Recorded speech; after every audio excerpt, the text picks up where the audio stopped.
So my name is Ronald Chagoury Jr., Vice Chairman of Eko Atlantic City. I overlook many aspects of the city, from investor relations to sales and marketing to technical and also new developments happening inside the city. Okay, and tell us, what is the grand vision of Eko Atlantic? So first of all, Eko Atlantic was initially built as a defense to coastal erosion for Victoria Island and parts of Lekki. But the idea was, how do we reclaim all the land lost over the past 100 years due to coastal erosion, make a full long-term protection, very long-term protection, and eventually become a business center for West Africa and eventually Africa. Okay. So Lagos deserves to have a brand new financial and business district, which Eko Atlantic could become. And so far, what have the biggest challenges been? Initially, when we were fighting the ocean, it took us a few years to master this technique. But once we mastered it, now we understand it very, very well. So technically, initially there was some we had to learn. There was a steep learning curve. But today, whether it's building the state-of-the-art infrastructure or seashore protection, we know how to do this very well. That's the first step. The second step is a question of what's really happening in Eko Atlantic. How do we get the message out to the world? Because as you noticed, as much as we can show you videos, it's very different when you actually come on site and appreciate how much work has been done on Eko Atlantic. Okay, so let's talk about Nigerians and Nigerian now, right? How do you convince them that this project is good for them? Because for a lot of people, it's too expensive, right? But how do you convince them that this is good for them? So first of all, it's what we do. Our core business is we sell land to developers.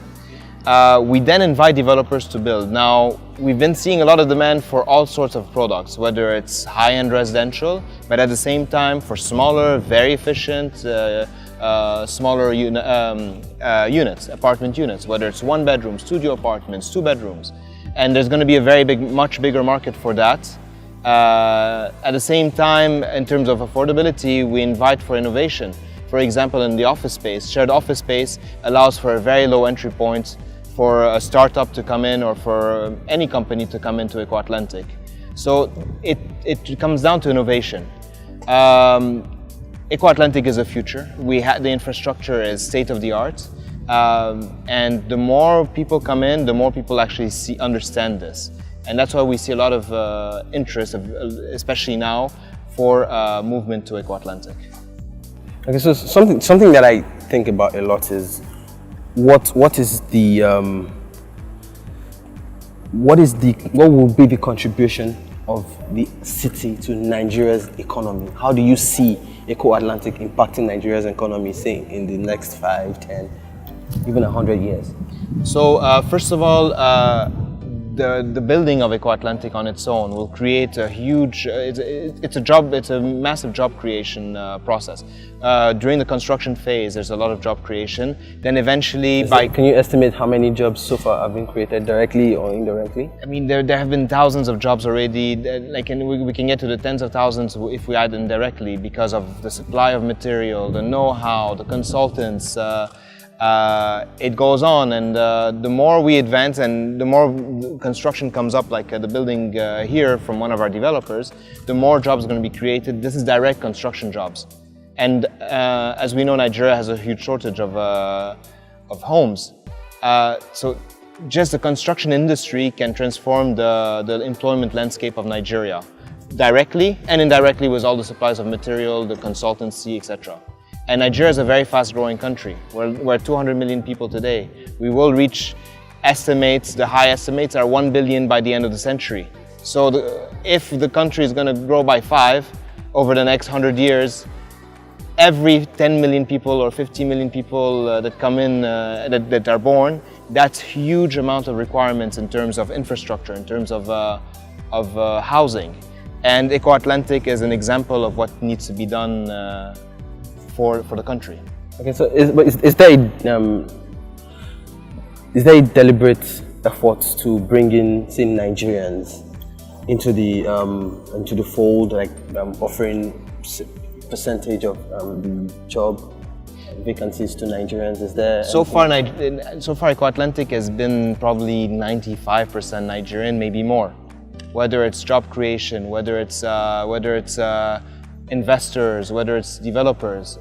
Our core market has so far been Nigeria, and as well that applies for Eko Atlantic. 90% of the work done here is done by companies in Nigeria or ourselves internally, or our teams that we built for Eko Atlantic. The only element, a major element that is outsourced is the sea reclamation, because that's very specialized. Other than that, we produce our own concrete blocks. We even produce our concrete poles. We concrete any underground pipes. Most of them are produced in-house in Nigeria. All right, let's talk about the housing deficit. The last research figures put the deficit at 70 million thereabouts. Do you see this figure falling anytime soon? I don't, because the supply, the figure was a few years ago 17 million to 20 million. Yeah. That's a few years ago. It was 5 million in Lagos alone. That was when the population was less than 200 million people, and when Lagos population was less than 20 million people. We were I think at 15 million people back then. And the supply is nowhere near the demand, the growing demand. Things that can help, for example, is if at some point there's a solution that comes up for the mortgage industry. That would completely revolutionize the market. The amount of mortgages in Nigeria as percentage per GDP is tiny compared to South Africa and much, much smaller compared to the US.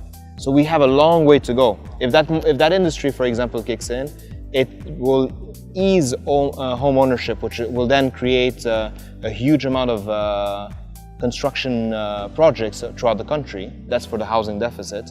And that's job creation, which then creates a lot of, there's a whole positive cycle that comes out from that. Okay, and so far, yes, what have the most exciting aspects of the project been for you? It's really a learning experience. Today it's an internationally recognized project. It's due to the size of it, due to the location, and also the quality of it. But it forces us to also think ahead of the curve. Transportation is changing very fast with ride sharing. This is my favorite example. 10 years down the line or 15 years down the line, if autonomous cars, for example, kick in, what's that going to do to the transportation industry? Are we going to all want to have our own cars? That changes the way we have to design our city, our roads, our parking spaces.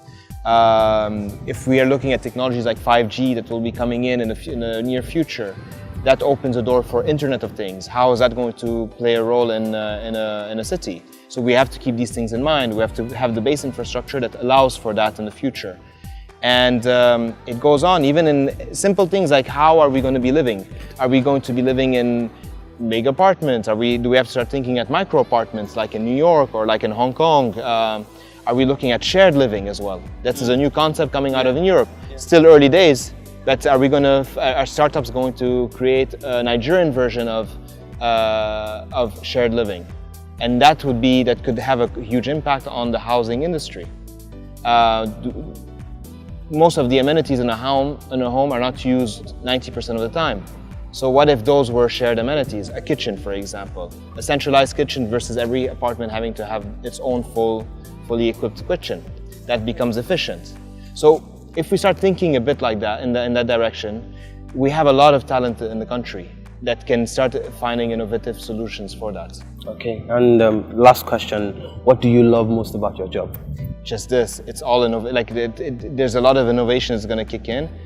As I often say, is we're coming in, let's say, on the later stage of city development, which means we get to learn from a lot of the cities built in the past 30 years, 40 years, 50 years, and we get to stay ahead of the curve and leapfrog, basically, a lot of the technology applied in cities. The first buildings are straight out of the construction energy efficient, because that's the standard today. 10 years ago, it would have been a lot more difficult. Today, that's a basic requirement. So we end up having an energy efficient city from day one. And we get to benefit from all the new technology coming in. And that makes it exciting. Thank you very much, Ronald. Thank you, David.